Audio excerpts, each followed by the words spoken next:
Muy buenos días, estimados y estimadas estudiantes, ¿cómo se encuentran?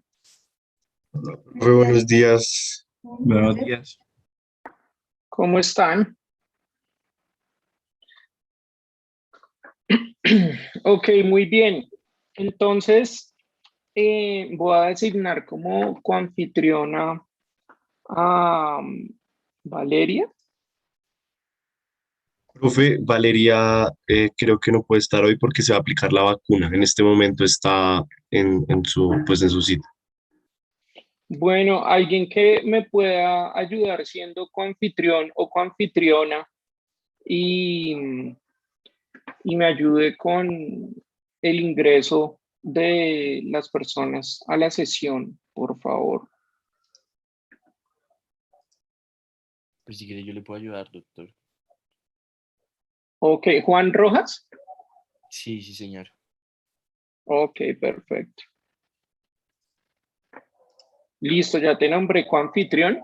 Y si puedes también Doctor, ayudarme no me para que nombró a no mí, suene la alerta. ¿Cómo? no me nombró a mí, sino fue a Joan. Ah, perdón. Ok.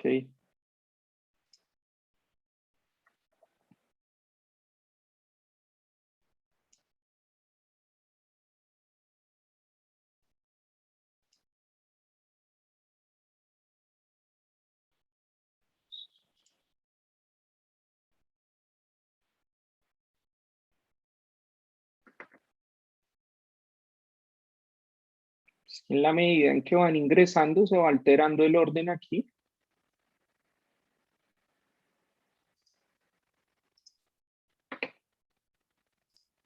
Listo, ya te nombré, coanfitrión. Vale, doctor. Muchas gracias. Y si puedes también quitarle la alerta a, al sistema para que cada vez que ingrese alguien no suene esa alerta, por favor, si me Eso podrías sí, ayudar con eso. eso sí le toca a usted directamente, doctor, en seguridad. Es que a mí no me deja cambiar las opciones de seguridad. Porque es que la vez pasada Valeria lo logró. Ya la vez pasada logró Ah, sí, ya quitar. también lo hice, doctor. Ya lo Sí, desactivé. Alice. Muchísimas gracias. Perfecto, muy bien. Entonces, para la sesión de hoy vamos a continuar con la explicación acerca de los derechos fundamentales y para ese fin vamos a dividir la sesión en dos partes. Una primera parte en donde vamos a continuar examinando la lectura del profesor Néstor Osuna eh, relacionada con los derechos fundamentales. Para eso tengo unas preguntas orientadoras que les voy a enviar por el chat de esta sesión de Zoom y que me gustaría que entre todos las resolviéramos. Y en la segunda parte vamos a organizarnos en grupos para resolver el caso de la isla perdida que está cargado en el aula virtual, en la sección que son los derechos fundamentales. Entonces, primero empiezo con las preguntas orientadoras, ¿sí? Eh, relacionadas con la lectura del profesor Néstor Osuna. Las voy a compartir acá por el chat.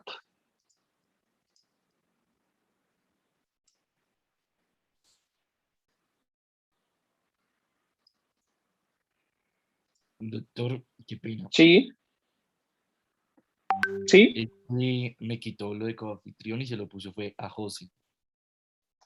Qué raro. No O sea, lo, no Voy a, lo, voy a ver si yo te la doy. no, ok. pero no a José David, sino a el otro José, el que también entró con Sí, sí, yo coanfitrión. no, yo no tengo, yo no tengo. Entonces, ¿Alguien le puso grabar a la sesión de los coanfitriones? José Rojas.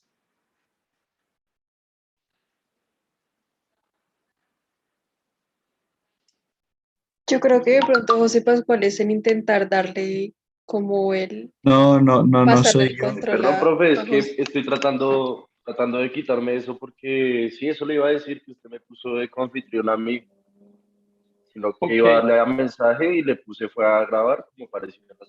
Es que no es José Rojas, sino Juan Rojas, profe. ok, listo, muy bien. Es que sí, yo tengo identificada a la persona, lo que pasa es que aquí en el listado se empieza a alterar el orden y cuando ya nombro a uno, ya aparece después otra persona y resulto nombrando a otro. A ver, estoy parado sobre Juan Rojas, hacer coanfitrión, nombrar coanfitrión a Juan.Rojas 34. Ahí ya deberías estar nombrado, Juan. Sí, doctor, ahora sí. Perfecto, muy bien, muchas gracias. Ok, entonces al chat les acabo de enviar unas preguntas orientadoras acerca de la lectura del profesor Néstor Osuna. La idea es que entre todos deliberemos sobre estas preguntas y una vez las finalicemos, nos organicemos en grupos para realizar la actividad sobre la isla perdida. Seguramente en la clase de hoy no alcanzaremos a realizar la actividad, entonces quedará como tarea para la semana de receso. Entiendo que la semana de receso es la próxima semana, ¿cierto? Ustedes me corregirán. Ok, entonces quedaría como tarea para la semana de receso y cuando regresemos de la semana de receso deliberaremos las respuestas sobre el caso de la isla perdida. Entonces vamos a iniciar con las preguntas orientadoras para la sesión de hoy. La primera pregunta es, ¿en qué difiere una concepción liberal de una social de las libertades? ¿Quién quiere participar? De acuerdo con la lectura del profesor Néstor Osuna.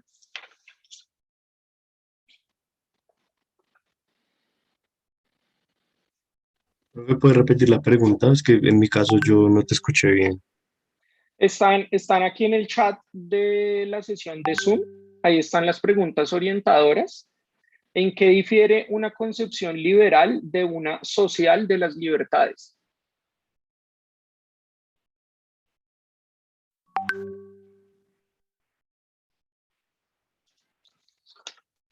Bueno. Profe, Sí, te yo, escuchamos. eh, bueno, principalmente se habla de que, bueno, el concepto de la libertad eh, fue inicialmente perfilada por John Locke. Eh, Luego se encontró posteriormente el principio kantiano de la autonomía de la voluntad, ¿sí? Y pues este en un ámbito privado tenía el principio la elección individual y la relación de una concepción personal del bien, ¿sí? Y por el lado público, el objeto era la elección común con otros y la relación de una concepción política de lo justo y lo bueno. La libertad, por otra parte, se diseñó para alcanzar y buscar una libertad real con la posibilidad material de todos los ciudadanos, para que estos pudieran gozar de la, eh, pues de esta misma, eh, y pues lo cual ampliar el contenido interno de cada derecho. De eso se trataba la libertad, según el texto. Sí, pero ¿en qué se difiere con la dimensión social de las libertades? ¿Cómo así, profesor? ¿Me repites la pregunta? ¿En qué difiere una concepción liberal de una social de las libertades? ¿Cuál es la diferencia entre la concepción liberal de las libertades y la concepción social de las libertades? Uh-huh.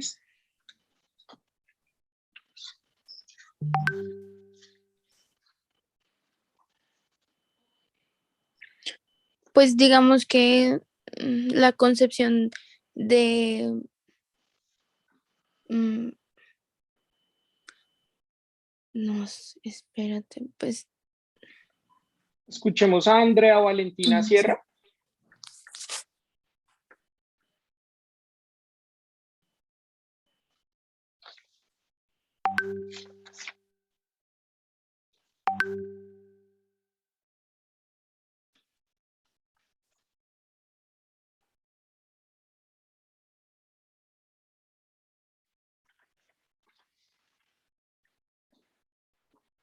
Ok, ok.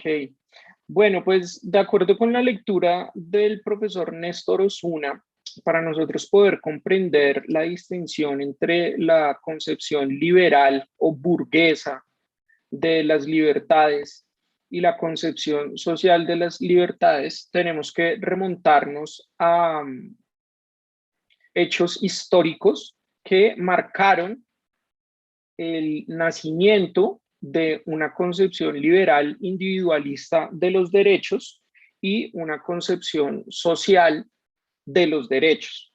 En cuanto a la concepción liberal, pues tenemos que, por supuesto, remitirnos a las revoluciones liberales, ¿sí? La Revolución Francesa, la Revolución Norteamericana, en donde las libertades clásicas eran la máxima expresión del individualismo y se protegían toda una serie de atributos o de facultades de los seres humanos que giraban en torno al individuo, ¿sí? Y de alguna manera buscaban reivindicar los valores de la clase burguesa en estas revoluciones. Derechos como la libertad de expresión, la libertad de circulación, el derecho a la vida, la libertad de cátedra, eh, la libertad religiosa, la libertad de expresión, ¿sí? El libre desarrollo de la personalidad, la propiedad privada, entre otras libertades, fueron consagradas después de la Revolución Francesa en la Declaración Francesa de los Derechos del Hombre y del Ciudadano. Y son libertades que giran en torno al individuo, ¿sí? A la protección del individuo. No se concentran o no les importa a estas libertades la concepción de la sociedad en su conjunto, sino exclusivamente al individuo, ¿sí? Esto generó, pues, por supuesto, una serie de críticas, ¿sí? Y fue el fundamento para que, desde el punto de vista económico, se empezara a proteger el capitalismo exacerbado o la economía de mercado exacerbada, en donde el Estado no intervenía en la economía precisamente para respetar esas libertades, ¿sí? Para respetarle al individuo, poder hacer con sus atributos individuales lo que quisiera, y generó que desde el punto de vista económico, el Estado no interviniera en la economía, respetara estas libertades, un Estado que deja ser, deja pasar, en donde los principales teóricos de la economía de mercado, como Adam Smith y David Ricardo, defendían la idea consistente en que el Estado no debe intervenir en la economía y que los precios o el justo precio de los productos y de los servicios se fijaba a partir de un equilibrio entre la oferta y la demanda de estos mismos. Entonces, en esa medida, qué se produce en la economía, cómo se produce y para quién se produce, lo define el propio mercado y no el Estado, ¿sí? Mediante un equilibrio entre la oferta y la demanda de productos y servicios.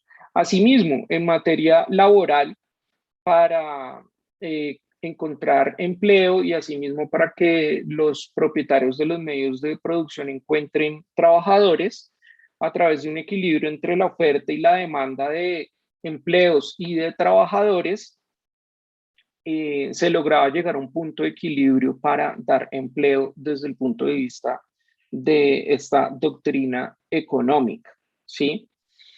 Esto, por supuesto, entró en crisis, ¿sí? Adam Smith defendía que en caso que se presentara un desequilibrio entre la oferta y la demanda de productos y servicios, una supuesta mano invisible iba a reequilibrar el sistema para que se volviera a establecer una balanza entre la oferta y la demanda de servicios, ¿sí? Sin embargo, esta doctrina liberal clásica propia del Estado liberal burgués, de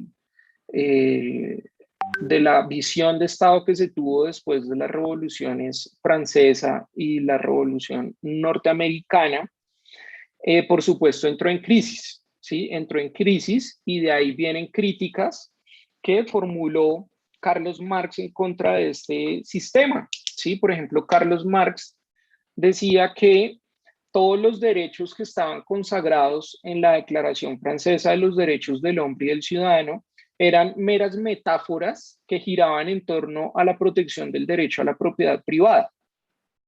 En últimas, la libertad de expresión, la libertad de circulación, el libre desarrollo de la personalidad, la libertad de cátedra, el propio derecho a la vida y todos los demás derechos clásicos o de primera generación que están enunciados en la Declaración Francesa de los Derechos del Hombre y del Ciudadano, son derechos que giraban en torno a la protección de la propiedad privada, es decir, a defender los intereses individuales, ¿sí? Los intereses egoístas de una persona que quiere acumular capital, que quiere enriquecerse a costa de la pobreza o del trabajo de las demás personas. Era la visión que tenía Carlos Marx respecto de los derechos que estaban consagrados en la Declaración Francesa de los Derechos del Hombre y del Ciudadano, también conocidos como derechos de primera generación o derechos civiles y políticos o libertades clásicas, ¿sí? Son voces sinónimas para identificar esta primera generación de derechos. Entonces, esa primera generación de derechos giraba en torno a, como lo dice la pregunta, una concepción liberal de las libertades, ¿sí? Esas libertades que les acabo de enunciar se entendían desde un punto de vista netamente liberal individualista, ¿sí? En donde la sociedad no importaba. Y de ahí la crítica que formula Carlos Marx. Posteriormente, ya con las revoluciones marxistas, específicamente la Revolución Rusa y la Revolución Mexicana, se plasman en las constituciones de estos países una vez que triunfan estas revoluciones en los años 1917 y 1918, derechos sociales, ¿sí? Y se trata de reivindicar el papel de la clase trabajadora en su conjunto, ¿sí? De la sociedad en su conjunto y no del individuo o de la persona egoísta considerada como lo criticaba Carlos Marx, ¿sí? Entonces, en la Constitución de la Unión Soviética se eliminaron por completo las libertades clásicas, ¿sí? Y se establecieron los derechos sociales, ¿sí? Algunos ejemplos de derechos sociales ustedes pueden encontrar, por supuesto, el derecho a un salario justo, la vivienda digna, el derecho a la seguridad social, ¿sí? El derecho, todos los derechos que se derivan de la seguridad social, como son el derecho a la salud, el derecho a la afiliación de un sistema de pensiones, el derecho a la afiliación del trabajador a un sistema de riesgos profesionales, el derecho a la educación, ¿sí? Son derechos que nos interesan a toda la sociedad en su conjunto y no únicamente a un individuo, valga la redundancia, individualmente considerado. Entonces, estas reivindicaciones sociales son las que vienen a marcar una concepción social de los derechos. Ahora, para responder la pregunta, ¿en qué difiere una concepción liberal de una social de las libertades? En la concepción social se tiene en cuenta a la sociedad en su conjunto, ¿sí? Y en la concepción liberal se tiene en cuenta únicamente al individuo, ¿sí? Únicamente a la persona.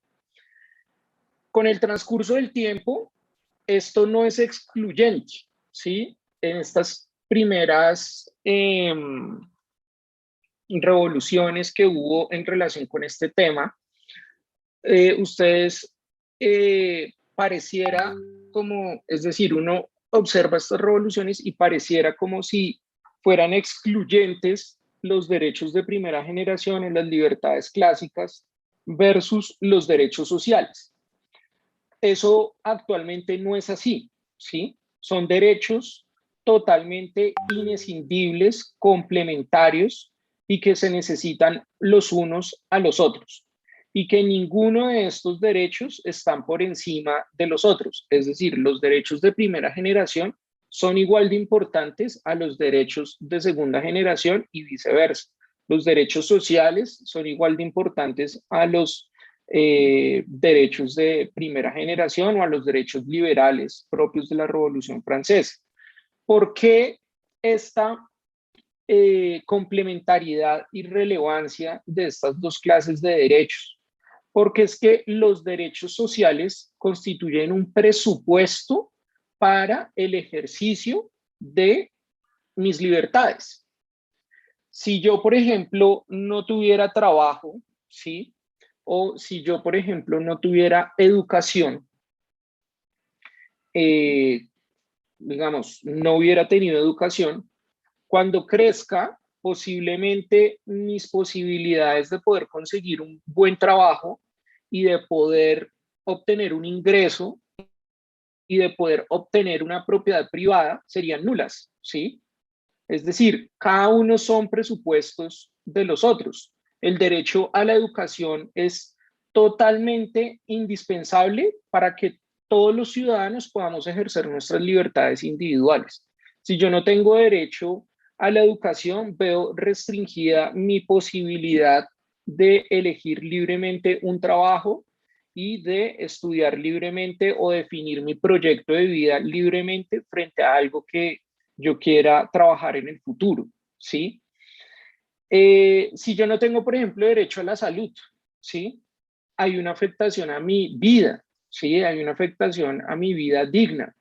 Si el Estado no me brinda los elementos necesarios para que yo pueda gozar del derecho a la salud, se puede ver amenazado mi derecho a la vida, que pues es una libertad clásica o un derecho conocido como los de primera generación, ¿sí? Si yo no tengo un trabajo en condiciones dignas, con un salario justo, en donde respeten un horario laboral, en donde haya unas máximas horas de trabajo para poder trabajar, pues yo no podría disfrutar de mis demás libertades, ¿sí? No podría ejercer libremente mi libertad de locomoción porque todo el tiempo estaría trabajando, no habría un horario previamente establecido que respetara una cantidad de horas para que uno pueda trabajar, ¿sí? Si no me pagaran de manera justa, pues yo no podría adquirir propiedad privada, adquirir bienes, no podría ejercer mi derecho a la recreación con mi familia, con mi entorno familiar, no podría manifestar libremente el derecho al libre desarrollo de la personalidad. Entonces, cada una de estas clases de derechos, ¿sí? Se complementan, no son excluyentes y se requieren los unos a los otros, ¿sí? Cada uno son presupuesto para el ejercicio de los otros, ¿sí? Eso podríamos decir respecto de la primera pregunta, ¿sí? No sé quién quiera complementar o quien quiera decir algo respecto de esta pregunta, o qué opinen o qué comentario tengan.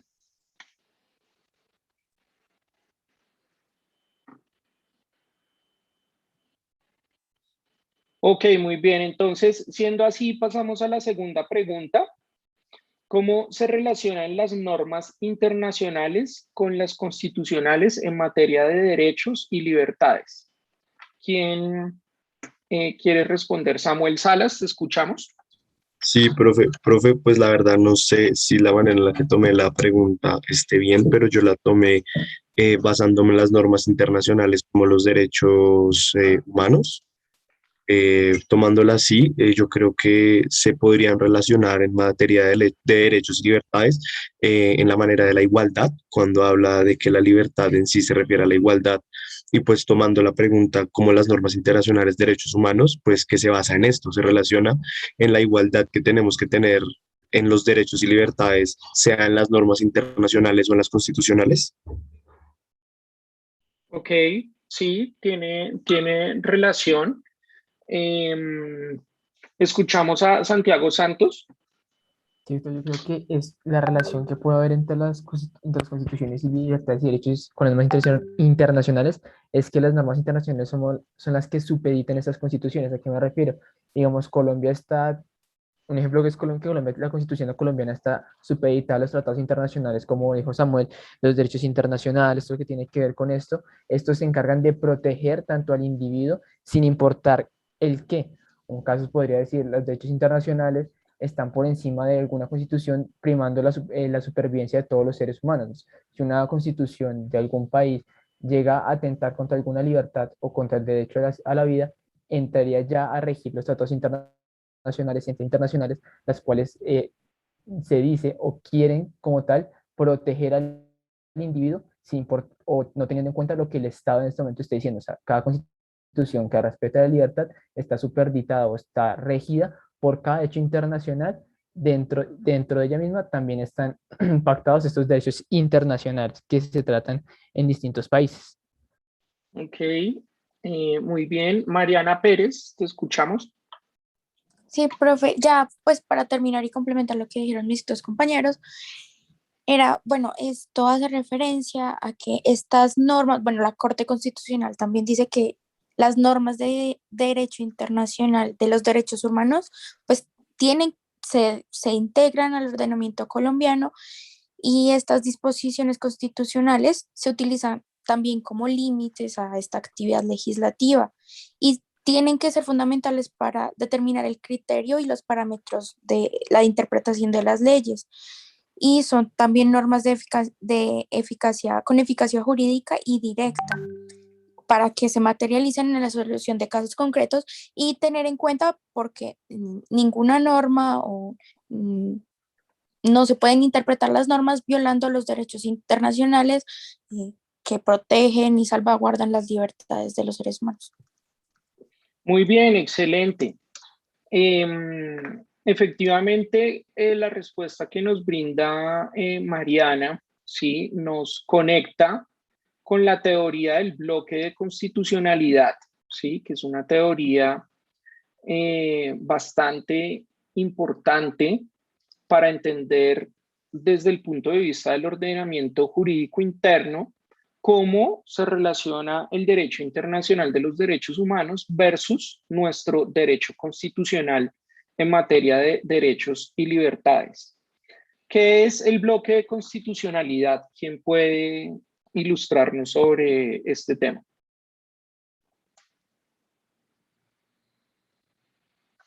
Seguramente ya tuvieron que haber escuchado esa expresión en alguna parte. Es una expresión muy frecuente. ¿Qué nos puede decir Nicolás Toro?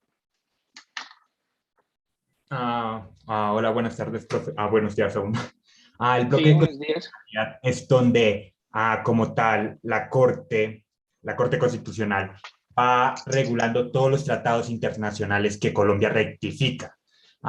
En otras palabras, Colombia rectificó lo que sería el tratado creo que es el de Ginebra, está dentro de ese bloque constitucional. Rectifica que sí está acorde a la Constitución y que tiene carácter constitucional. Muy bien, sí, tiene carácter constitucional, eso es cierto. Daniela Peña. Bueno, profe, ¿sí me escuchan? Qué pena. Sí. Listo. El bloque constitucional está conformado por los tratados internacionales que trata el artículo 93 de la Carta y por las leyes orgánicas y en algunas ocasiones por las leyes estatutarias. Muy bien, tú nos brindas una aproximación bastante importante con la figura del bloque de constitucionalidad. Efectivamente, tratados internacionales en materia de derechos humanos y algunas leyes orgánicas y estatutarias forman parte del bloque de constitucionalidad. Vamos a compartir la pantalla para leer el artículo 93 de la Constitución Política, que es el que regula o el que establece de alguna forma la relación entre el derecho internacional de los derechos humanos y el derecho constitucional colombiano. ¿Quién puede leer el artículo 93, por favor?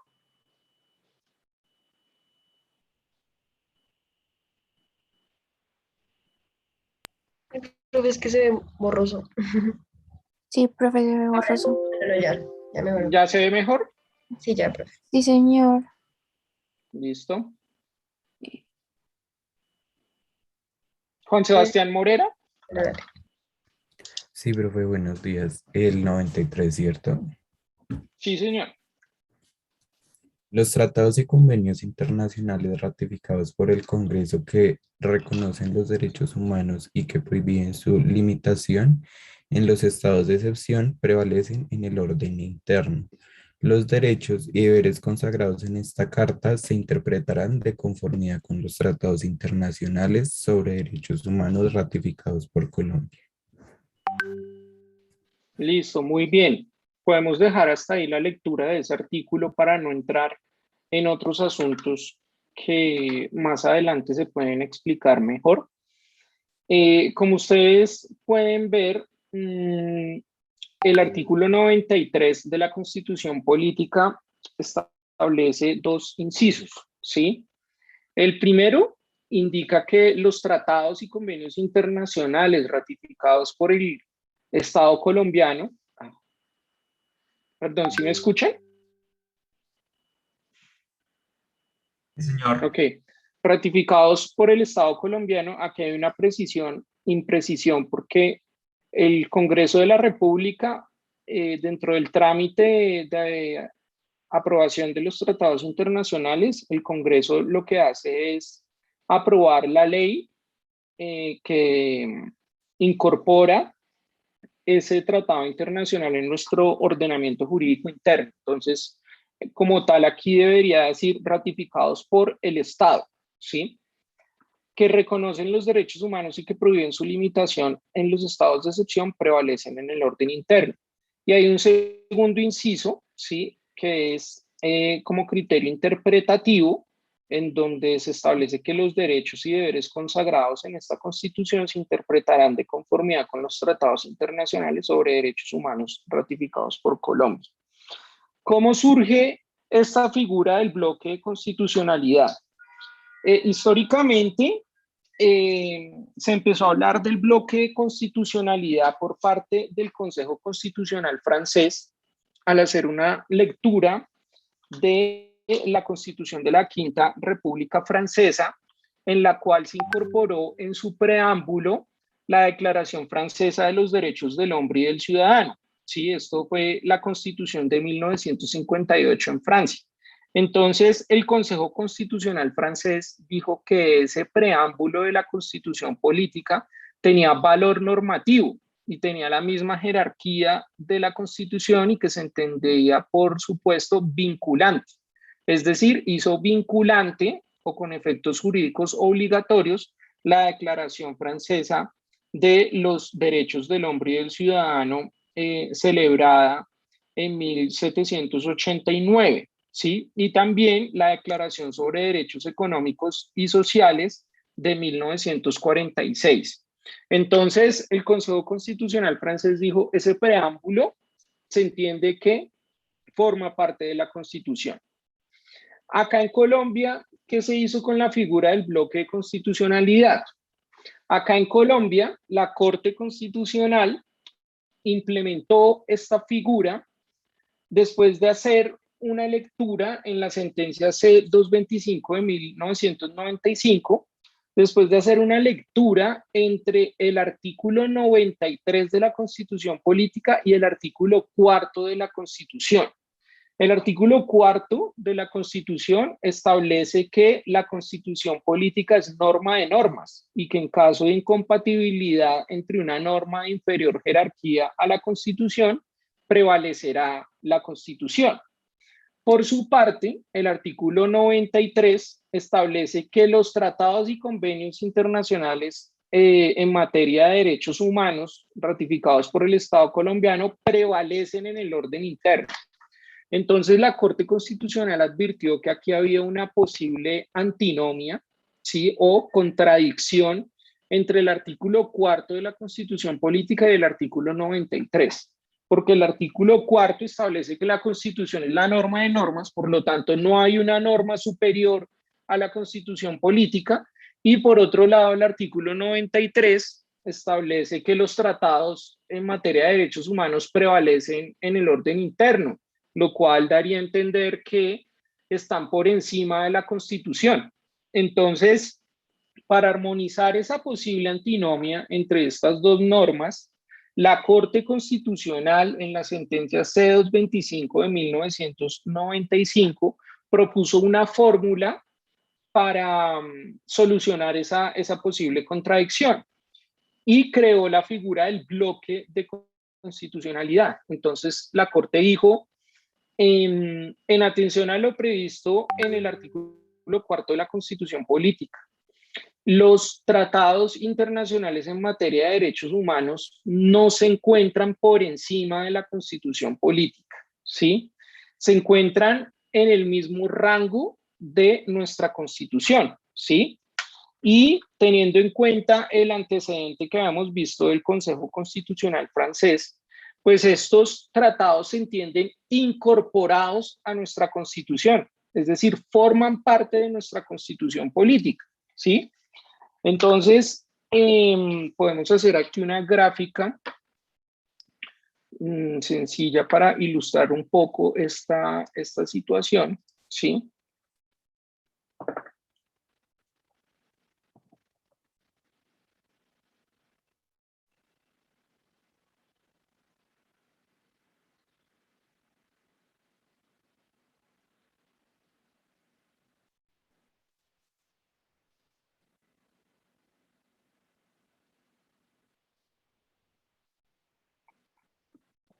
Entonces tenemos nuestra Constitución política, ¿sí? La pirámide de Kelsen.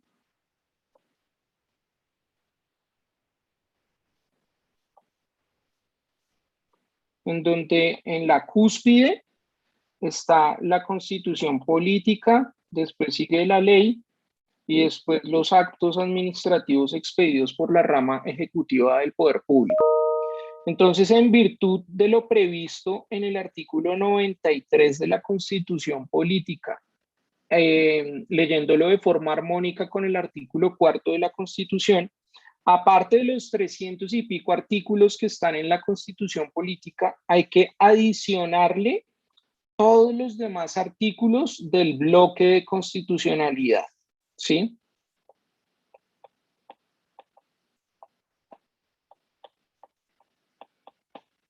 ¿Qué comprende ese bloque de constitucionalidad?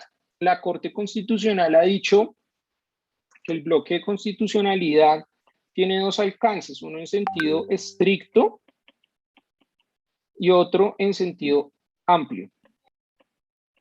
En sentido estricto, forman parte del bloque de constitucionalidad todos los tratados internacionales en materia de derechos humanos que han sido debidamente ratificados por el Estado colombiano. Entonces, ahí ustedes incluyen convenio 169 de la OIT sobre consulta previa, los convenios de Ginebra, los 4 convenios de Ginebra y sus protocolos adicionales que regulan el derecho internacional humanitario, los convenios de la OIT, ¿sí?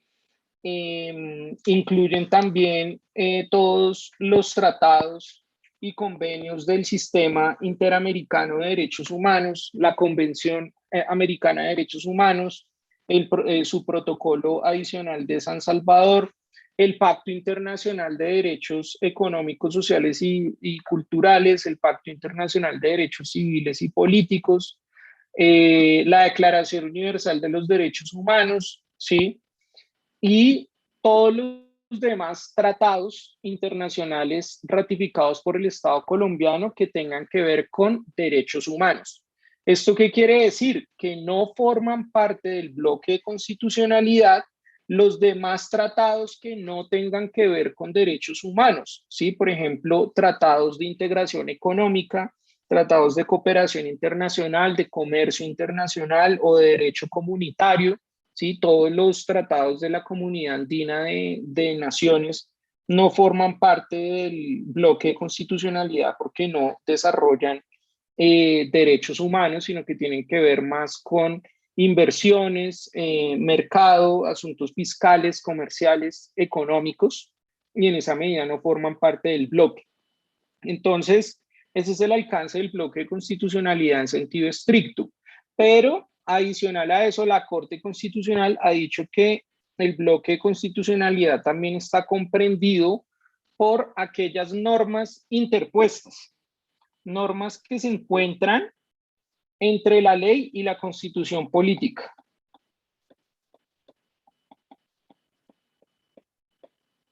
¿Cuáles son estas normas? Las leyes orgánicas y las leyes estatutarias. Las leyes orgánicas son aquellas leyes que expide el Congreso como un manual para regular la producción de sus propias leyes, ¿sí? Entonces está la ley orgánica del reglamento del Congreso, está la ley orgánica en materia de presupuesto. Entonces, cuando el Congreso va a expedir otras leyes en esas materias, ¿sí? Tiene que sujetarse a las leyes orgánicas que previamente ha expedido. Y las leyes estatutarias, como ya lo explicamos en la clase anterior, son aquellas que regulan asuntos que son de gran relevancia para el constituyente y que se requiere de un amplio consenso para su elaboración o reforma. Entonces, las leyes estatutarias regulan asuntos relacionados con los derechos fundamentales, el estatuto de la oposición, los mecanismos de participación ciudadana, los estados de excepción, ¿sí? El régimen de la rama judicial, entre otros temas que son de gran relevancia para el Estado colombiano. Entonces, tenemos leyes estatutarias y las leyes orgánicas. Esas también forman parte del bloque de constitucionalidad en sentido amplio, ¿sí?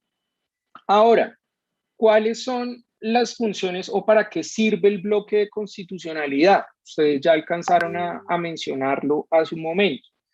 Si partimos del supuesto que todos los tratados internacionales en materia de derechos humanos tienen la misma jerarquía o se entienden incorporados a la constitución política, pese a que formalmente no aparecen dentro de la constitución, pues estos también sirven para ejercer el control de constitucionalidad de las leyes acá en Colombia, ¿sí? Entonces, primera función, control de constitucionalidad.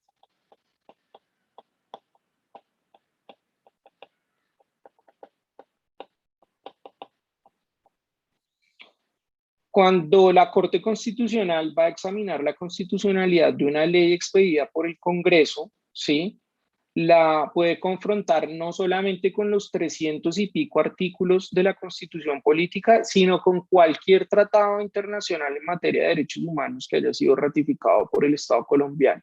Y la puede declarar inconstitucional por contradecir ese tratado, ¿sí? También ejerce un papel interpretativo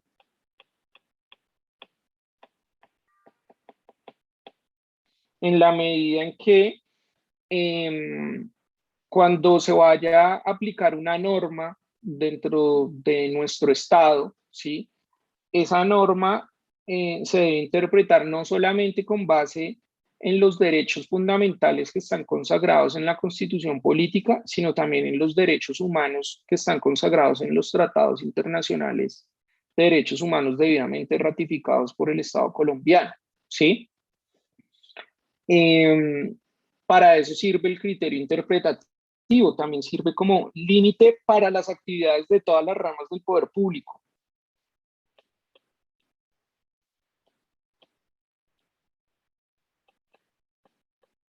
Es decir, al ser vinculante estos tratados internacionales, no solamente la Corte Constitucional cuando va a examinar la constitucionalidad, sino todas las ramas del poder público, todo el Estado en su conjunto, debe resolver los casos o debe aplicar esos tratados internacionales en materia de derechos humanos en nuestro ordenamiento jurídico interno, independientemente de que se tenga una regulación explícita en la constitución política, ¿sí?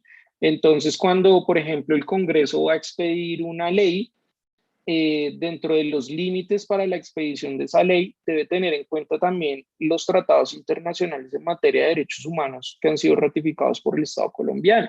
Por ejemplo, es una ley que busca establecer la pena de muerte en Colombia.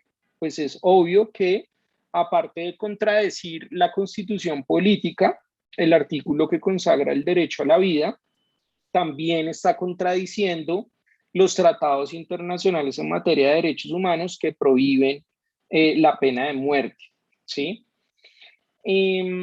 Para este tema del bloque de constitucionalidad resulta muy ilustrativo el caso que sucedió con el exalcalde de Bogotá, Gustavo Petro, cuando fue destituido por la Procuraduría General de la Nación. Ahí tenemos vigente un debate bastante interesante relacionado con la interacción entre el derecho internacional de los derechos humanos versus la constitución política, lo que tiene que ver específicamente con nuestra constitución y nuestro ordenamiento jurídico que le otorga a la Procuraduría General de la Nación la facultad para suspender, inhabilitar o destituir a funcionarios públicos elegidos por voto popular versus el artículo 23 de la Convención Americana de Derechos Humanos que establece que los derechos políticos de los funcionarios que han sido elegidos por voto popular solamente se pueden limitar mediante sentencia proferida por un juez penal, ¿sí? Entonces, la Procuraduría no es juez penal, ¿sí? Y ahí tenemos viva esa discusión. Entonces, partiendo del supuesto de que la Convención Americana de Derechos Humanos forma parte del bloque de constitucionalidad, nuestra Corte Constitucional le ha dado una interpretación a ese artículo 23 de la Constitución Política, ¿sí? Teniendo en cuenta que forma parte de la Constitución, tratando de extender las mismas garantías que se desprenden de ese juicio penal frente al procedimiento disciplinario adelantado en la Procuraduría General de la Nación, pero por otro lado, la Corte Interamericana de Derechos Humanos ha dado una interpretación diferente a los alcances de este artículo 23 de la Convención Americana, en el entendido en que debe ser necesariamente un juez penal el que pueda limitar los derechos políticos de los funcionarios elegidos por voto popular, ¿sí? Bien, eso relacionado con lo que tiene que ver con el bloque de constitucionalidad. No sé si tengan alguna pregunta, si quieran comentar algo sobre esto. Se puede hablar muchísimo y nos faltan muchas cosas por profundizar. Esto es simplemente una aproximación a la figura del bloque de constitucionalidad. ¿Alguien que quiera comentar algo o complementar respecto de este tema?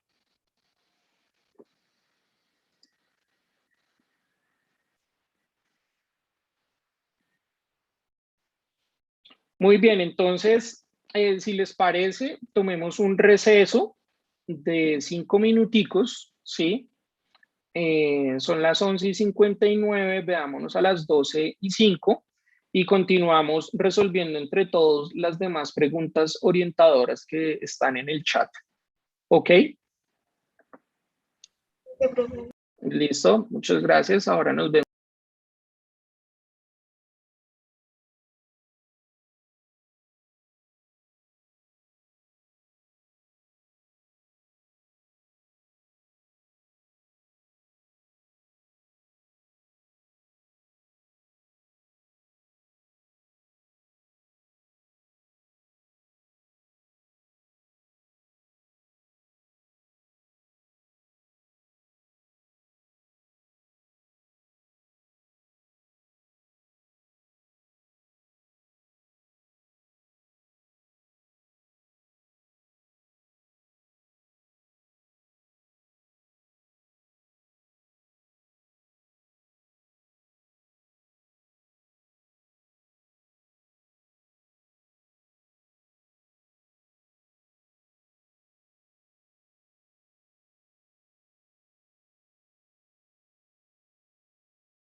Buenas tardes nuevamente, estimados y estimadas estudiantes.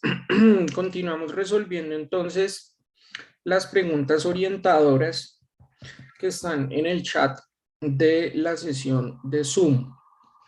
La siguiente pregunta es, ¿qué significa que los derechos humanos sean derechos subjetivos? ¿Quién quiere responder esa pregunta? Natalie Rojas Ramírez, te escuchamos. Sí, profe, en la lectura se mencionaba acerca de una de las características de los derechos que deriva de la supralegalidad, es que los derechos humanos no son claros, es decir, sus semánticas es tan abierta y su textura es indeterminada que no tenemos algunos casos, que no se entiende como objetivos. Algunos casos son los que mencionan el artículo 16 de la Constitución Política Colombiana sobre la libre personalidad, no me acuerdo cómo dice tal cual el artículo. Y el artículo 5 de la Convención Americana sobre los Derechos Humanos, donde podemos notar que es imposible determinar en abstracto un supuesto de hecho y una consecuencia jurídica fija. Pero ¿eso significa que sean subjetivos? Pues hace referencia a que no son,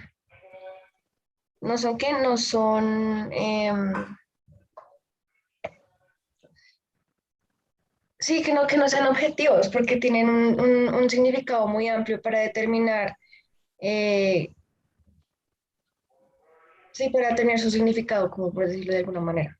Pero esa no es el alcance de derecho subjetivo que se plantea en la lectura del profesor Néstor Osuna. O sea, cuando hablamos de derecho subjetivo no es porque cada uno puede interpretar de forma distinta los derechos. Sí, efectivamente, cuando cada uno le da una interpretación distinta al alcance de los derechos, pues es subjetivo, pero no es en ese sentido que la lectura del profesor Osuna establece que los derechos humanos son derechos subjetivos, ¿sí?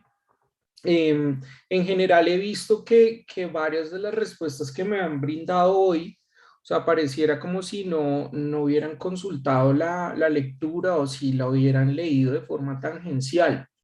Prueba, pues también de lo que encontré también decía que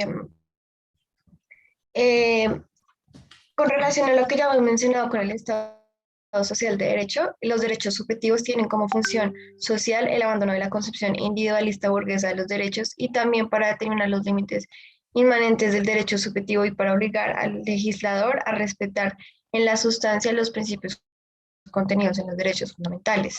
Eso fue lo otro que encontré dentro de la lectura. Ok. Muchas gracias por tu participación, Natalie. Valentina Navarrete, te escuchamos. Sí, doctor. Bueno, en la lectura se dice que en la actualidad los derechos fundamentales se mueven en dos dimensiones. Una objetiva, que esto quiere decir que consisten en principios constitucionales y mandatos de actuación para los poderes públicos, y otra que es subjetiva, que se traduce en diversas situaciones de ventaja para los sujetos de derecho. Decía que la existencia de un derecho subjetivo pues implica la protección judicial de la posición del sujeto activo y que la aplicación del mecanismo del derecho subjetivo en su sentido tradicional pues trata de situaciones de intereses privados en servicio de los cuales el ordenamiento confiere un poder en favor de su titular, pues con el cual puede imponer al Estado una conducta ya sea de prestación o de abstención. Y pues que en un Estado constitucional los derechos fundamentales han pues de proyectarse subjetivamente en la mayor medida posible con las herramientas jurídicas vigentes, pues con el objetivo de hacer un llamado a que es necesario adoptar unas garantías judiciales que acompañen a los derechos fundamentales a situaciones jurídicas de ventaja que no siempre consisten en derechos subjetivos. Y así a los mecanismos de protección de los derechos fundamentales y pues deben servir no solo como instrumentos de tutela individual frente a aquellos derechos fundamentales que encajan en la noción de derechos subjetivos, sino que también han de dirigirse a la protección de aquellas situaciones jurídicas de ventaja que derivan de los derechos fundamentales. Muy bien, Valentina. Sí, efectivamente tú te aproximas a la definición de derechos subjetivos. Muy buena tu participación. Valentina Tovar, ¿qué nos quieres comentar? ¿Sí me escucha, profe? Sí. Listo. Complementando un poco lo que dijo Valentina frente a la respuesta a la pregunta, creería yo, en base pues a la lectura del doctor Osuna, que estaba en el aula virtual, en el título cuarto que dice subjetivamente qué consisten los derechos fundamentales, saqué como dos ideas frente a la lectura que hice que creo que tal vez podrían encajar en respuesta a la pregunta. Y es que en primer lugar nos habla como de un criterio de reconocimiento al individuo como y de sus determinados intereses particulares y que esos intereses los puede hacer valer como enfrente del Estado.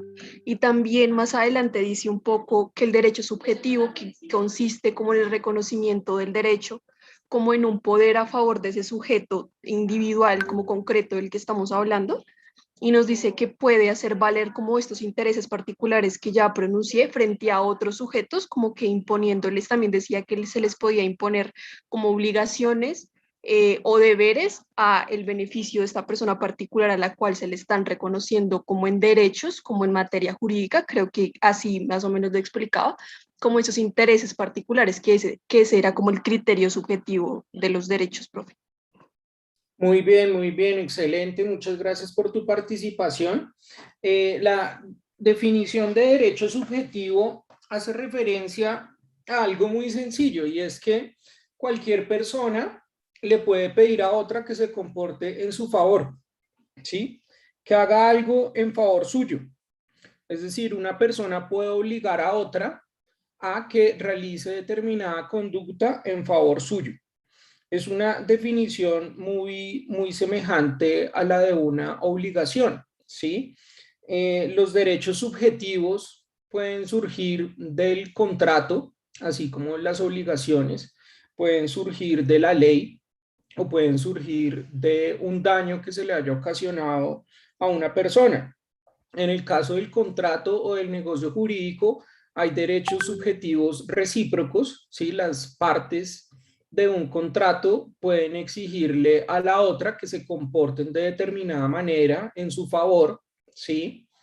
En el caso de la ley muchas veces establece derechos subjetivos en cabeza de las personas, por ejemplo, el derecho que tienen los hijos a recibir alimentos por parte de sus padres hasta determinada edad. Y del daño también se derivan derechos subjetivos u obligaciones. Cuando alguien le causa un daño a otro, pues esa persona afectada tiene derecho a exigirle a quien le causó el daño que lo repare o que realice determinada conducta en su favor.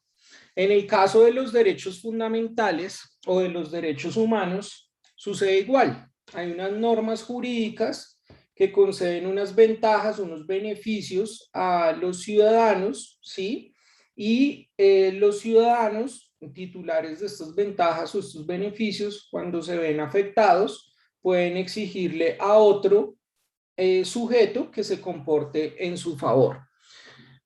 Ahí desembocamos en una famosa triada que es la que se aplica cuando vamos a exigir la protección de un derecho fundamental.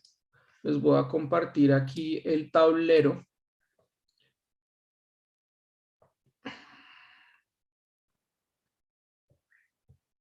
Entonces, los derechos subjetivos implican que una persona le puede exigir a otra que se comporte en su favor, ¿sí o no? Entonces tenemos al titular del derecho por un lado. Por otro lado tenemos al obligado, ¿sí? Al que debe proteger, respetar o realizar determinadas conductas en favor del titular del derecho. Y por otro lado tenemos una prestación, ¿sí?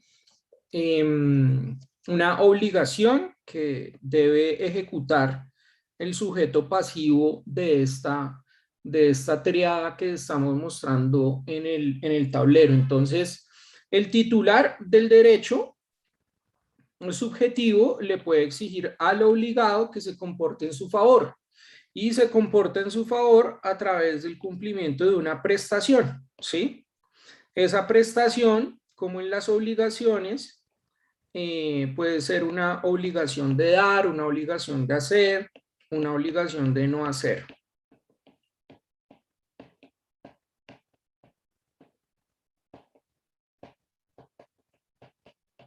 Vamos entonces a explicar cada uno de los componentes de esta triada para la protección de los derechos, ¿sí? Entonces, siguiendo con el orden de las preguntas, empezamos por el titular del derecho subjetivo, ¿sí? ¿Quiénes son titulares de los derechos humanos o de los derechos fundamentales? A ver, ¿qué nos puede decir Valentina Navarrete? ¿Tienes la mano alzada?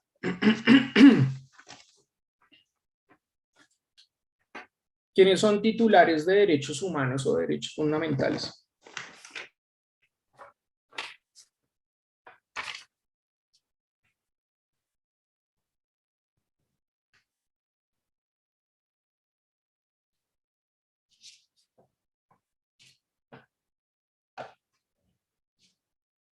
Bueno, entonces escojamos al azar a las personas. Juliana Álvarez. No la volví a escuchar desde el semestre pasado. No, profe, es que ella tuvo que hacer un cambio de cátedra. Ok. Johan Sebastián Ramos.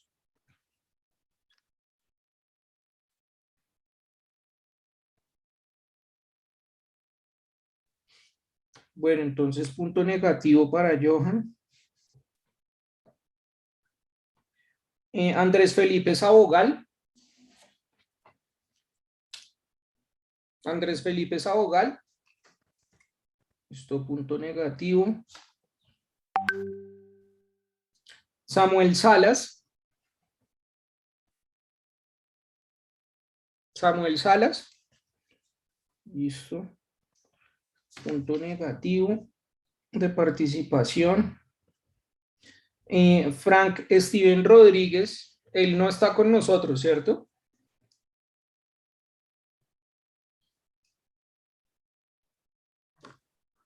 No, profe, no. No, señor. Laura Sofía Rojas Marulanda.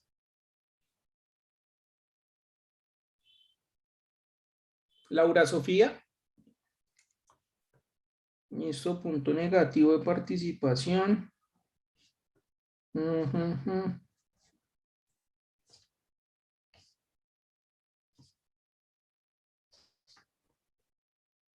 Mateo Pineda. Mateo. A la clase de hoy como que no vinieron muchas personas, ¿no? Punto negativo. Daniela Peña. Daniela Peña, te escuchamos. ¿Quiénes son titulares de derechos humanos? Pues los titulares de los derechos humanos no son todas las personas, profe, los ciudadanos. Claro, pero pues en la lectura se explica exactamente qué personas, o sea, sí, pues obvio. Pues. Hola, profe, se me descargó el computador, estoy desde el celular, qué pena.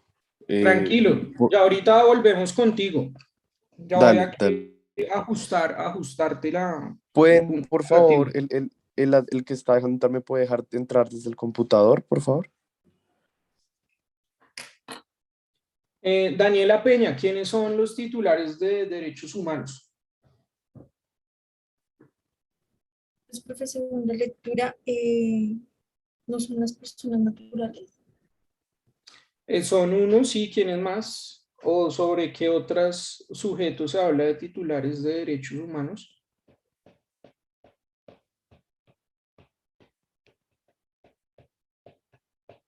Sí, ¿quién más? Daniela. También están las jurídicas. Personas jurídicas. Sí.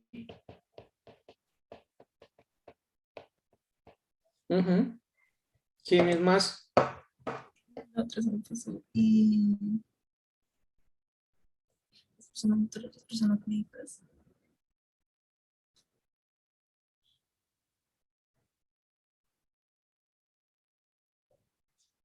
Bueno, no sé, estoy viendo que están dando respuestas muy pobres frente a las preguntas. O sea, todo me lleva a concluir que esta lectura que desde hace 3 semanas se las anuncié, pues no la han leído o la leyeron por encima, lo cual me preocupa. Tendremos que hacer entonces controles de lectura para otras sesiones, porque si no se consultan las lecturas de la clase, pues difícilmente podemos explicar los temas. Juan Rojas, ¿te escuchamos? Doctor, pues lo que yo entendí de las lecturas es que eran las personas naturales, personas jurídicas, y en el caso de las personas naturales, comenzaba a contar desde el punto de vista constitucional en el momento de su nacimiento. Y lo de las personas jurídicas también quería preguntarle, no me quedó claro desde qué momento es que comienza a tener relevancia o desde qué momento comienza a ser titular de derecho. No sé si sea desde su creación o desde qué punto pues se toma la partida de esto. Ok, muy bien, muchas gracias, Juan, por tu participación. Sí, en la lectura se hablan básicamente de 3 sujetos titulares de derechos humanos o derechos fundamentales. Por un lado tenemos las personas naturales, por otro lado las personas jurídicas y por otro lado hay grupos de personas, ¿sí? Actividades que se desarrollan en colectivo, respecto de las cuales esos grupos son sujetos colectivos de derechos fundamentales o de derechos humanos. En cuanto a las personas naturales, pues todos los seres humanos somos titulares de derechos fundamentales, derechos humanos, ¿sí? Hay una discusión acerca de lo que acaba de plantear Juan Rojas, y es desde qué momento se entiende que inicia la titularidad de los derechos humanos o los derechos fundamentales. De acuerdo con nuestro ordenamiento jurídico, se es persona a partir del momento de la expulsión del claustro materno, ¿sí? Y a partir del momento de la expulsión del claustro materno, pues se derivan todas las facultades del hecho de ser persona, ¿sí? Y ahí empieza la titularidad de los derechos fundamentales. En cuanto al nasciturus, o al que está por nacer, si bien no es persona, de todas formas se le protege, ¿sí? Se le protege, entonces por eso en nuestra legislación pues existe el delito de aborto con las excepciones que ha planteado la Corte Constitucional relacionadas con el peligro de vida para la madre, el peligro para la vida de la madre o un peligro grave para su salud, la malformación o una enfermedad grave del feto, o cuando el nasciturus es producto de un acceso carnal violento, ¿sí? En esas circunstancias se puede practicar el aborto legalmente en nuestro ordenamiento jurídico. Recientemente pues hay una discusión en la Corte Constitucional para permitir pues el aborto en todas las circunstancias, no solamente en esos 3 casos, debido a que es una manifestación de la autonomía procreativa de las mujeres y de la libre disposición del cuerpo por parte de las mujeres, ¿sí? Pero entonces la titularidad de los derechos fundamentales, la libertad de locomoción, la libertad de circulación, el derecho a la educación y todas estas facultades pues las personas las empiezan a ejercer desde el momento en que se despersonan, ¿sí? Y finalizan hasta el momento de su muerte.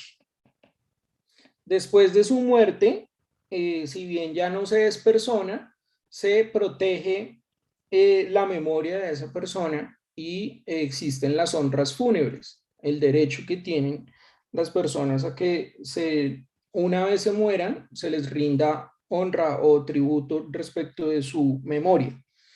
Eso es en general, digamos, la protección sobre la titularidad de los derechos. Sobre esto, pues por supuesto, hay bastantes discusiones que implican asuntos religiosos, asuntos morales, ¿sí? Relacionados con el momento en que inicia la titularidad de los derechos y el momento en que finaliza la titularidad de los derechos. Pero como regla general podemos tener este esquema desde el momento en que se nace hasta el momento en que se muere la persona. Hay varios, digamos, asuntos para mencionar en lo que tiene que ver con la titularidad de los derechos por parte de las personas naturales, ¿sí? Por ejemplo, hay restricciones, ¿sí? Para el ejercicio de esos derechos.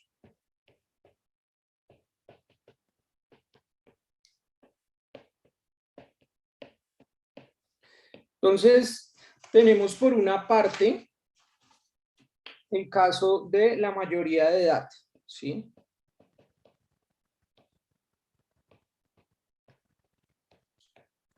Aquí hay una limitación. Los derechos civiles y políticos se ejercen una vez se adquiere la mayoría de edad, una vez se obtiene una cédula de ciudadanía. ¿Sí? Con una cédula de ciudadanía las personas pueden ejercer su derecho al voto, pueden asimismo contraer obligaciones civiles con otras personas como regla general. ¿Sí? Pues hay unas excepciones que en el momento no es del caso mencionarlas, pero esa es una restricción o una limitación para la titularidad de los derechos. Tenemos también la nacionalidad. Como regla general, pues los derechos a la libertad de circulación y el derecho al trabajo lo tienen los nacionales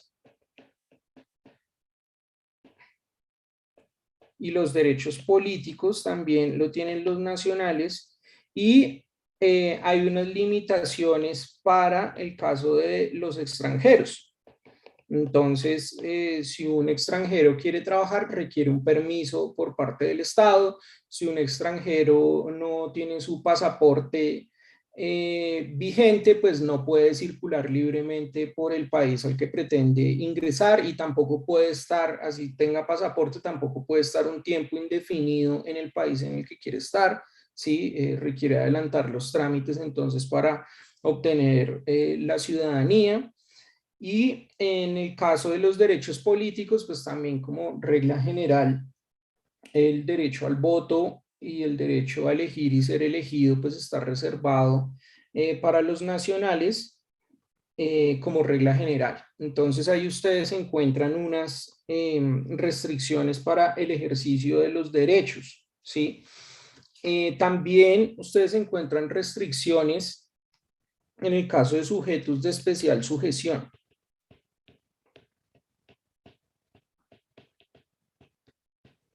Como es el caso de las personas privadas de la libertad. Las personas privadas de la libertad, pues por supuesto, tienen restringido su derecho a la libertad de circulación y también tienen restringido su derecho al voto y de participación política.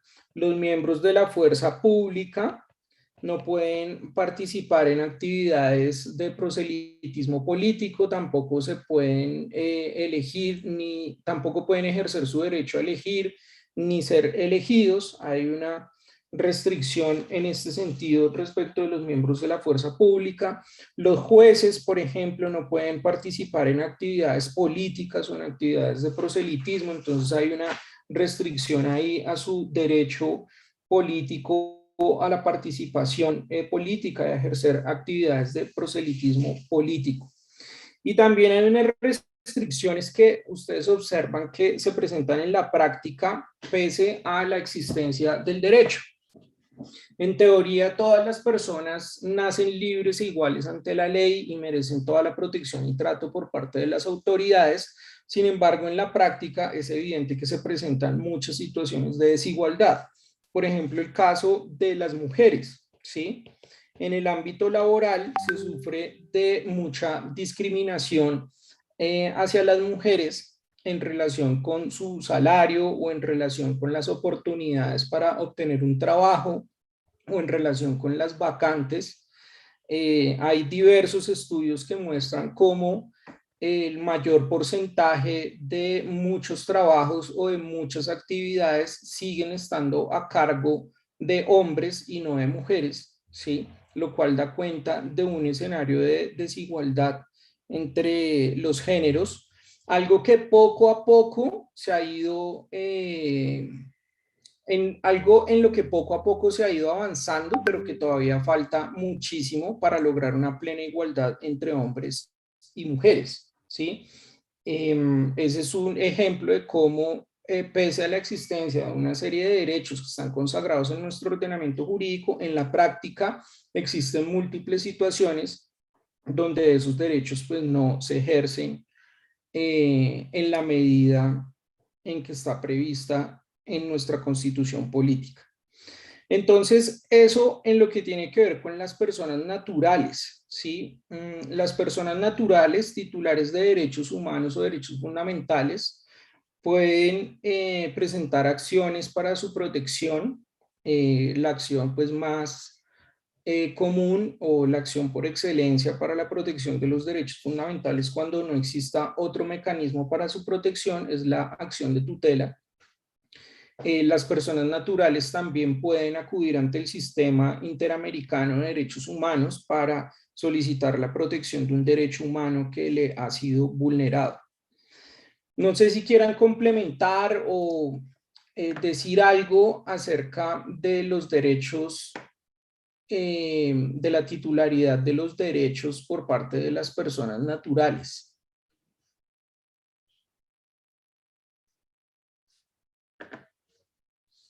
Pasamos entonces a la titularidad de los derechos por parte de las personas jurídicas. Profe, yo tengo una pregunta con la de las personas naturales, qué pena, es que no me prendía el micrófono. Sí, adelante. Por ejemplo, pues más en el caso de Colombia, sea la persona que sea, uy, qué pena, no se pueden denegar estos derechos, ¿verdad? O sea, así está en la cárcel, me refiero, pues tengo entendido que los derechos no pueden ser vulnerados. Pero, por ejemplo, supuesto, o sea, hay limitaciones, ¿sí? Hay limitaciones. Esa era mi pregunta. Por ejemplo, ¿qué Claro. limitaciones existen? O sea, pues las limitaciones son las que acabamos de explicar, ¿sí? Esas son en general pues las principales limitaciones para el ejercicio de los derechos. Existen otras y pues en determinadas circunstancias cuando un derecho entra en colisión con otro derecho fundamental, pues va a haber un ejercicio de ponderación en donde uno u otro derecho se va a ver limitado o restringido para su ejercicio, ¿sí? En el caso que tú pones de las personas privadas de la libertad, pues estas personas tienen restringido su derecho a la libertad de circulación, ¿sí? Pero eso no implica de ninguna manera la pérdida total de sus demás derechos y libertades. Por supuesto que siguen conservando la titularidad plena de su derecho a la integridad personal, de su derecho a la vida, ¿sí? De la prohibición de tratos crueles, inhumanos y degradantes, de la prohibición de tortura, entre otras circunstancias que en ocasiones suceden en las cárceles, ¿sí? Por supuesto que la limitación de un derecho no implica, por un lado, la eliminación absoluta del mismo, ni tampoco implica que se pierdan todos los demás derechos, ni más faltaba, ¿sí? En el caso de los miembros de la fuerza pública que no pueden participar en actividades de proselitismo político, pues tienen limitado ahí su derecho a la participación política, pero eso no quiere decir que pierdan todos los demás derechos en calidad de seres humanos o en calidad de personas. Lo mismo para los jueces y lo mismo para el caso de las personas extranjeras, ¿no? El hecho de que tengan una limitación para el ejercicio de determinados derechos o que deban agotar ciertos trámites para poder trabajar en un país o para poder ejercer su libertad de circulación dentro de un país, no quiere decir que pierdan todos los demás derechos como seres humanos, por supuesto que no. No sé si con Profe, eso, sí. y por ejemplo, perdón, me surgió otra duda. Por ejemplo, las personas que por cierto crimen o atrocidad les ponen, por ejemplo, precio a su cabeza, es decir, vivo o muerto, de información de persona y le dan tanto dinero, ¿se le estarían vulnerando sus derechos? Ahí toca revisar el contexto, ¿sí? El contexto. Si se trata de una persona que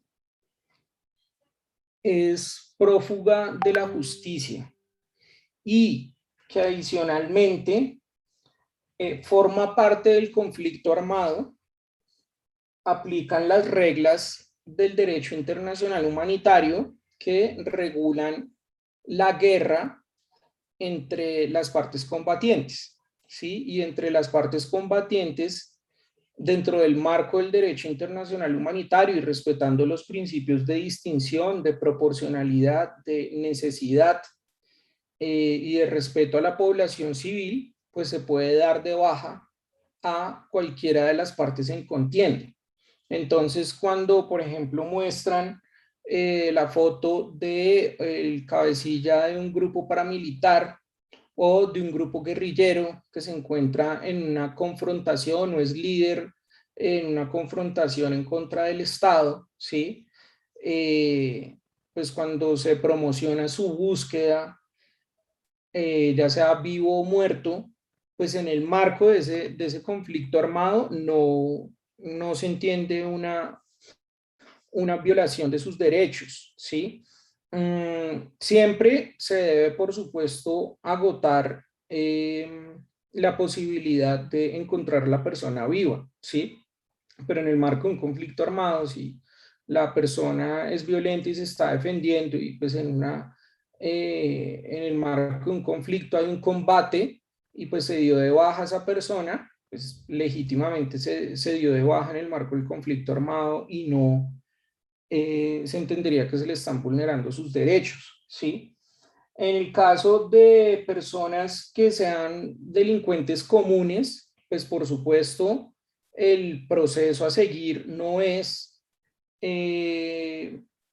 encontrar la persona muerta, por supuesto que no, ¿sí? El proceso a seguir es encontrarlo para capturarlo y ponerlo a disposición de las autoridades competentes. Otra cosa distinta es que en el momento de la captura se genere un enfrentamiento entre la policía y la persona que es perseguida y como consecuencia de ese enfrentamiento, pues la persona muera, ¿sí? Que la persona se resista a su captura y se genere un intercambio de disparos y que la policía se vea abocada a disparar también en defensa propia y que esta persona muera. Eso es distinto, ¿sí? Eso es distinto. Por eso todo depende del contexto, como te estaba planteando. Gracias, profe. Bueno, con mucho gusto. En el caso de las personas jurídicas se considera que en el sistema interamericano no son titulares de derechos. En el sistema interamericano solamente son titulares de derechos las personas naturales.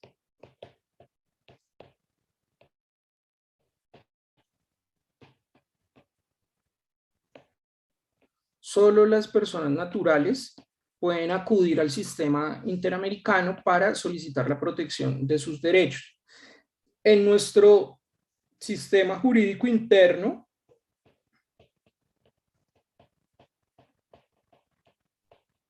tanto las personas naturales como las personas jurídicas pueden solicitar la protección de sus derechos.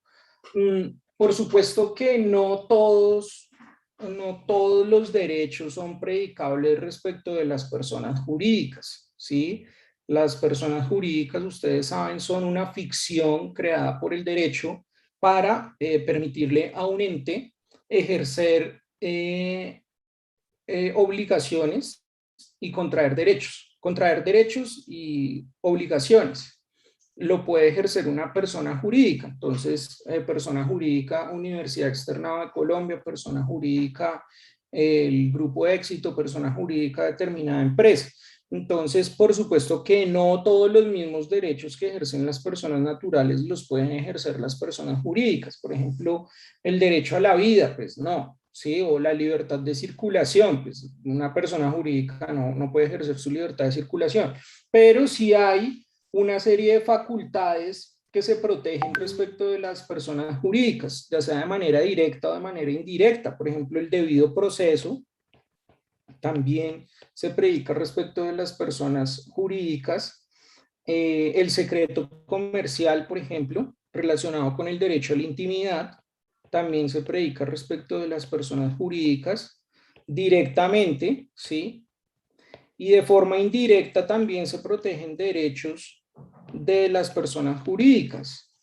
Por ejemplo, en el caso de los derechos relacionados con la libertad de empresa, ¿sí? O la protección de los trabajadores de una empresa, o la protección de los consumidores, los derechos de los consumidores. De manera indirecta, eso redunda también en la protección de los intereses de una persona jurídica. No sé si alguien quiera adicionar algo o preguntar algo sobre las personas jurídicas como titulares de derechos humanos. Profe, Sí, es que yo tengo una pregunta, pero sobre la persona natural, profe. sí, adelante. Es como una pequeña confusión, como para que usted me aclare. Es que yo haciendo la lectura, yo creí, como que yo percibí la lectura, que no hablaba tanto, y por eso, o sea, justamente cuando usted hizo esa pregunta, yo pensaba dar la primera respuesta, digamos, en ese primer aspecto de persona, la primera respuesta que dio Daniela, que era un ciudadano, porque yo sentí como que en la lectura no hablaba tanto de un sujeto libre individual, sino que creo que resaltaba mucho como un sujeto que actuara en una sociedad y que tuviese relación con el Estado. ¿Me hago entender? Entonces, por eso creí que como que la lectura se resaltaba más, que eso era más un ciudadano que una persona natural, ¿me entiende? Entonces, no sé por qué ahí, digamos, se pone en lugar de ciudadano, persona natural, como para que usted me aclare un poquito eso, profe, qué pena. Sí, claro, es que ciudadanos no son todas las personas naturales, ¿sí? Ciudadanos son aquellas personas que ya obtuvieron la mayoría de edad, en el caso colombiano tienen más de 18 años y adquieren su cédula de ciudadanía y como consecuencia de su estatus de ciudadano pueden ejercer sus derechos políticos y también pueden ejercer sus derechos civiles, ¿sí? Entonces pueden ejercer el derecho al voto, pueden postularse para participar en un cargo de elección popular, pueden participar en consultas populares y demás derechos de participación política. Y asimismo, pueden ejercer sus demás derechos civiles, entonces pueden celebrar contratos para comprar vivienda, para contraer matrimonio, para adquirir bienes y servicios, para que le arrenden inmuebles, ¿sí? Todas esas calidades se derivan como consecuencia de ser ciudadano, ¿sí? No todas las personas naturales son ciudadanas, ¿sí? En cambio, pues las personas naturales simplemente son el género, por decirlo así, respecto del cual todos los seres humanos, ¿sí? Son titulares de derechos. Es decir, todas las personas, una vez que han sido expulsadas claustro materno son titulares de derechos. Entonces está la titularidad del derecho a la vida, la libertad de circulación, el libre desarrollo de la personalidad, y en la medida en que las personas van creciendo, se van eliminando restricciones al ejercicio de sus derechos. Hay determinadas conductas que los niños, niñas y adolescentes se ven abocadas a hacer por que sus papás se las enseñan. Por ejemplo, un niño, una niña, un adolescente no tiene la posibilidad completa de ejercer su derecho a la libertad de circulación, ¿sí? Está restringido por lo que sus papás le digan en este punto, no tiene la libertad completa para ejercer su derecho a la educación. Seguramente sus papás escogerán un colegio para esta persona. No tiene inclusive la titularidad completa del libre desarrollo de la personalidad. Seguramente sus papás influirán de alguna manera en su forma de vestir y en su aspecto de vida.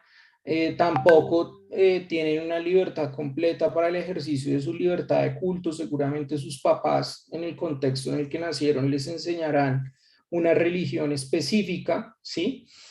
Entonces, en la medida en que la persona va creciendo y va teniendo un mayor grado de madurez, se van eliminando esas restricciones o limitaciones, y ya una vez se adquiere la mayoría de edad, pues goza de la totalidad de las libertades y especialmente de los derechos civiles y políticos, ¿sí?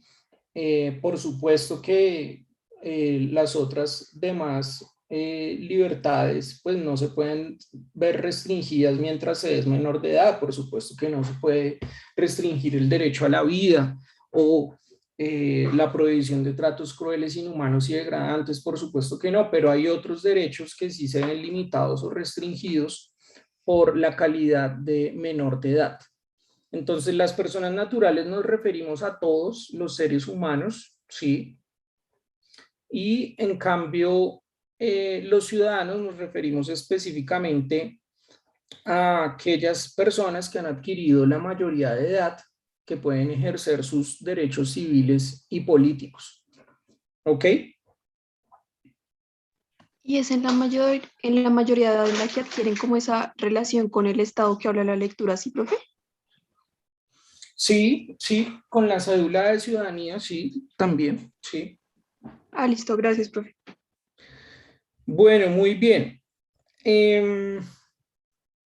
Respecto de los grupos de personas, hay determinadas actividades que se desarrollan en grupos, ¿sí?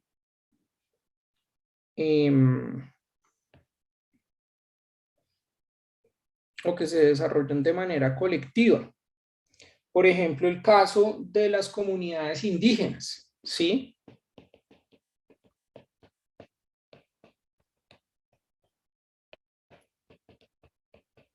Ellos desarrollan actividades en grupo y se les protege también como grupo titular de derechos fundamentales. El derecho a la consulta previa, que se debe agotar cuando se va a realizar un proyecto o se va a desarrollar una infraestructura en un territorio de una comunidad indígena. La comunidad tiene derecho a que de manera previa se le consulte acerca de si están de acuerdo o no con la construcción de ese proyecto dentro del territorio de su comunidad. Y si no se hace esa consulta, pues pueden presentar una acción de tutela alegando la violación del derecho fundamental a la consulta previa, ¿sí? Ese es un ejemplo de titularidad colectiva o de actividades que en las cuales las personas las desarrollan en grupo y como grupo pueden solicitar la protección del derecho fundamental. No sé si quieran anotar algo más en relación con la titularidad de los derechos.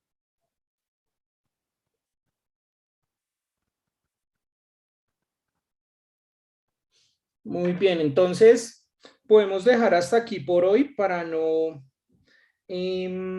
agobiarlos con mucha información, ¿sí?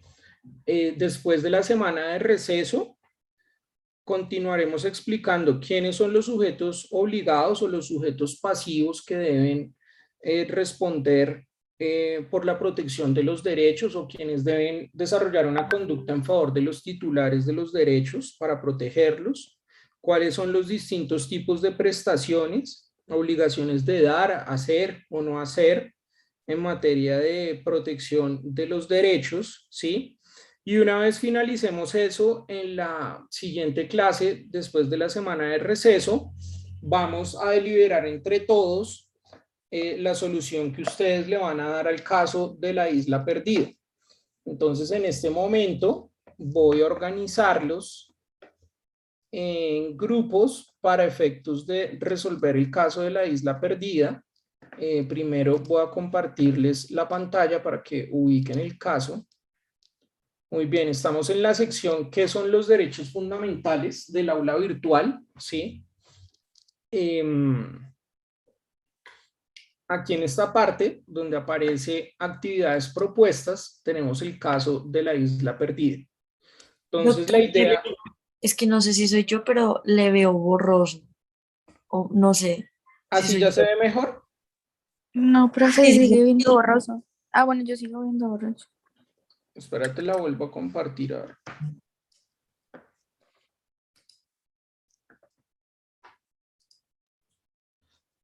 Espérate un momento.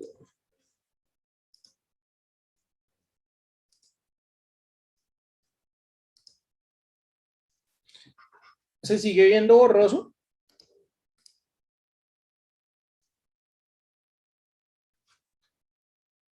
¿Me escucha? ¿Se sigue viendo borroso? No, ya se ve un poco mejor. Un poco. Bien. Sí, se ve mejor. Okay. Entonces se sigue viendo borroso, pero mejor. O sea, pueden leer. Sí, profe, se puede leer. Ok, muy bien.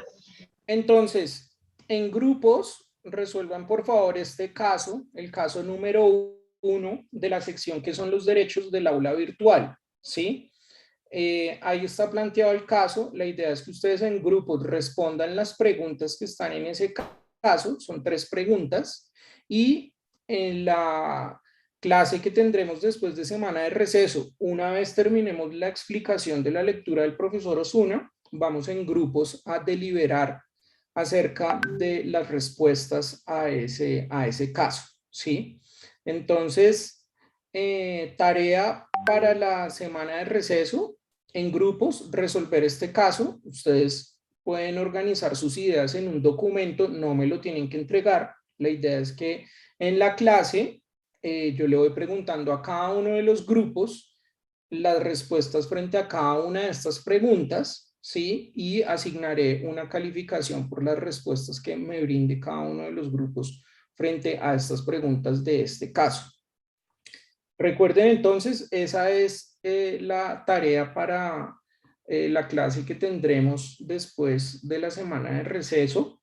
Y adicionalmente, una vez terminemos esa actividad, vamos a pasar a la siguiente sección relacionada a cuáles son los derechos. Y para eso les voy a pedir que lean la lectura del profesor Rodolfo Arango acerca de los derechos sociales fundamentales como derechos subjetivos, ¿sí? Para que la tengan presente desde ya. Rodolfo Arango, derechos sociales fundamentales como derechos subjetivos. Ustedes la pueden encontrar en este link que está ahí señalado en el aula virtual. Ustedes lo ponen en el buscador y ahí les aparece la lectura de una vez. ¿Tienen alguna pregunta acerca de lo que vamos a realizar en la clase después de la semana de receso? No, señor. Ok, muy bien. Entonces voy a proceder a organizarlos en grupos, ¿sí?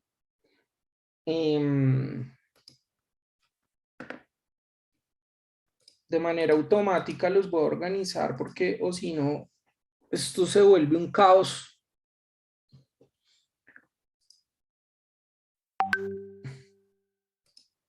Entonces voy a crear 5 grupos, cada uno estará integrado por 3 o 4 participantes.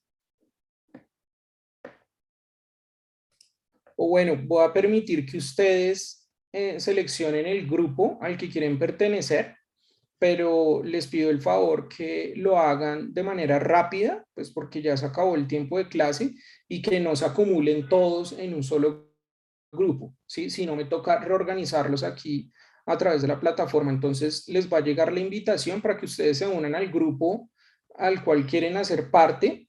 Una vez se unan, por favor, se quedan ahí para que yo le pueda tomar un pantallazo a esta imagen y saber quiénes son los integrantes de esos grupos, y yo les indicaré ya en el momento en que nos podemos desconectar. ¿Listo?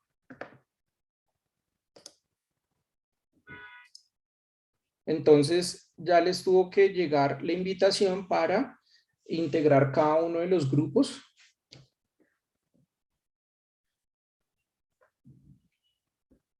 Profe.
Me encanta este grupo.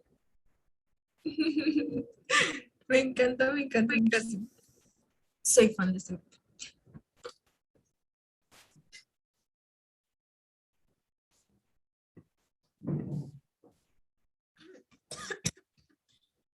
Sí, amor, sí te escuchamos. ¿Tú nos escuchas? Amor, ¿será que Yo sí te podemos escucho. unir a Mateo? Sí. Oli, Hola, Samu, ¿cómo estás? Dime.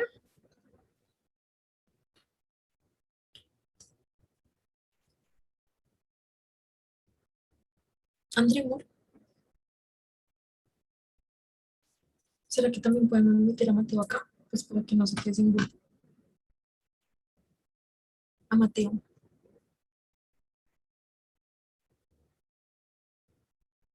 Listo, gracias.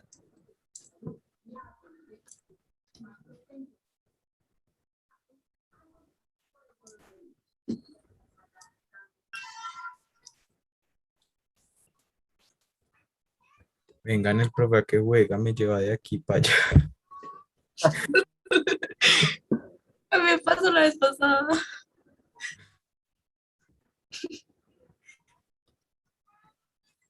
Sí, creo.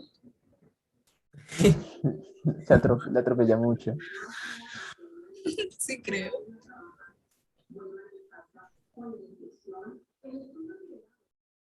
Y se volvió a salir. Me volvió a mandar a otro grupo.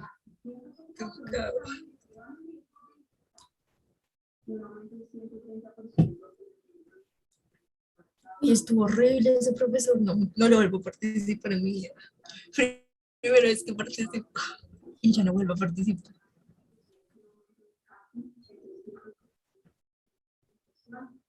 El 3 solo quedó con 3 personas, con 2 personas y el 2 también. El 2 quedó con 2, el 3 quedó con 2, el 4 con 3.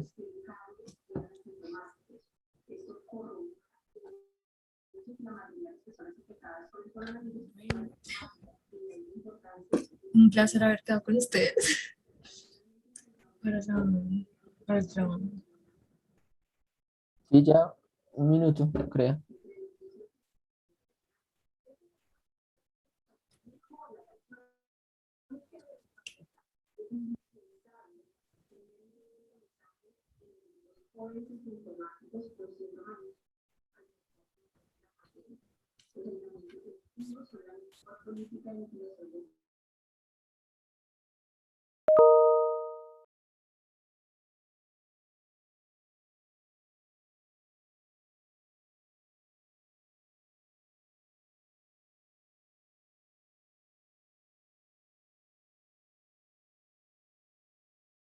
La conformación de los grupos, por favor permanezcan en los grupos que conformaron de acuerdo con la foto, que asimismo les preguntaré en la sesión que tenemos después de semana de receso para resolver el caso de la isla perdida.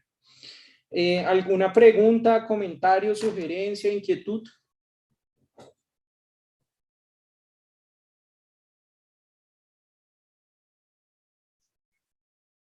¿No? No, señor. Listo, muy bien. Entonces, recuerde, caso de la isla perdida, cargado en la sección que son los derechos del aula virtual, resolverlo en grupo para compartir las ideas en la sesión que tendremos dentro de 15 días. Lectura del profesor Rodolfo Arango, que está cargada en la sección cuáles son los derechos del aula virtual, y finalizaremos la explicación de la lectura del profesor Néstor Osuna con las preguntas orientadoras que hacen falta, que ustedes tienen aquí en el chat. ¿Sí? Nos hace falta examinar quiénes son los sujetos pasivos, cuáles son las obligaciones y si existen derechos absolutos en la Constitución colombiana. Muy bien, entonces les deseo una feliz semana y también una feliz semana de receso. Nos vemos dentro de 15 días. Que tengan un feliz día. Chao, profe. Igual que... Chao, que estén bien.